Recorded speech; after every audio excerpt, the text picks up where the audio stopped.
এটা আমার বার্থডের পরের একটা দিন, মানে হচ্ছে আমার সেকেন্ড বার্থডে আর কি। তো মৌ আর জিজু এসেছিল আমাকে বার্থডে সারপ্রাইজ দিতে। তো সবার ফার্স্টে চলে আসলাম জুডিওতে, আর এদিকে প্রথমেই দেখে নিচ্ছিলাম কিছু জুতো, তো তারপর দেখবো এবার কিছু ড্রেস। তো তেমন ভাবে না এখানে কোনো ড্রেস পছন্দ হচ্ছিল না। হাবড়ার এই জুডিওতে না মেয়েদের কালেকশনের থেকে বেশি ছেলেদের কালেকশন বেশি ভালো আর বেশি সুন্দর। মেয়েদের কালেকশন অনেকই কম। তো অনেক খোঁজাখুঁজির পর মৌয়ের তো এই সাদা ড্রেসটা পছন্দ হয়েছিল, তাই এটাও ট্রায়াল দিয়ে নিল। আর এই ড্রেসটা না আমি ফার্স্টে দেখেছিলাম, তো আমাকে এটা পরে একদমই ভালো লাগছিল না। তো এই ড্রেসটা আমার পছন্দ হয়েছিল বলে তাই মৌ আমাকে এটা গিফট করেছিল বার্থডের জন্য। আর মৌয়ের ওই সাদা রঙের ড্রেসটা পছন্দ ছিল, তো মৌ সাদা রঙের ড্রেসটা নিয়ে নিল। তো তারপর শপিং শেষ করে আমরা চলে আসলাম রাজনন্দিনীতে। আর এখানে চলে আসার পর তারপর অনেকক্ষণ বসেছিলাম, তো ভাবলাম বসে বসে কি করব, তাই একটু ছবি আর ভিডিও তুলছিলাম। তো এদিকে মৌ আমাকে ছবি তুলে দিচ্ছিল আর জিজু আমাদের ভিডিও করছিল। সাথে আছে আমাকে সারপ্রাইজ দেওয়ার জন্য থ্যাংক ইউ। এই এই এই এই কি টেপে দিয়েছে সারপ্রাইজ, তাই তো?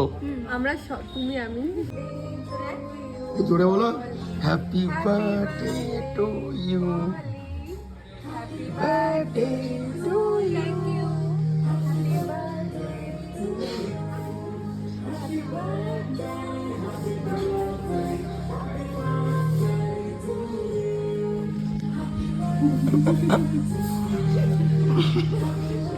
কেক কাটা হয়ে গেছে, তো তারপর এখানে খাবার অর্ডার করে দিলাম। আর প্রথমেই অর্ডার করেছিলাম তো এখানে ফিশ ফিঙ্গার, এটা তো খেতে ভীষণই টেস্টি ছিল। আর এদিকে মৌ আমাকে খাইয়ে দিচ্ছিল, আমি মৌকে খাইয়ে দিচ্ছিলাম বলে জিজু এদিকে বলছিল যে আমি কি বাদ নাকি। তো তারপর মৌ দেখো জিজুকেও খাইয়ে দিল। আর ওদের তো এই ফিশ ফিঙ্গারটা খেতে ভীষণই ভালো লেগেছে, বলছিল ভীষণই টেস্টি হয়েছে এটা খেতে। তো তারপর এদিকে খাবার ছিল আমাদের মিক্সড ফ্রাইড রাইস আর চিলি চিকেন। এদিকে আমাদের খাবারও চলে আসলো, তো জিজু বললো আমি সার্ভ করে দিচ্ছি, তো আমাদের সবাইকে খাবারও দিয়ে দিল। আর এদিকে খেতে বসার পরে না একটা প্রবলেম হয়ে গেছিল, তো আমি জানতাম না যে মৌ মাটন খায় না। আর এই মিক্সড ফ্রাইড রাইসটার মধ্যে না মাটন দেওয়া ছিল। অ্যাকচুয়ালি সব রেস্টুরেন্টে কিন্তু মাটন দেওয়া থাকে না, কিছু কিছু রেস্টুরেন্টে চিকেন দেওয়া থাকে। আর এদিকে মৌ না বুঝতে পেরেছিল এটার মধ্যে মাটন দেওয়া আছে, তো আমাদেরকে জিজ্ঞাসা করার পর আমরা বললাম না না এটা চিকেন। অ্যাকচুয়ালি খাওয়ার সময় ওটা যদি ওকে বলতাম তাহলে ওর প্রবলেম হয়ে যেত।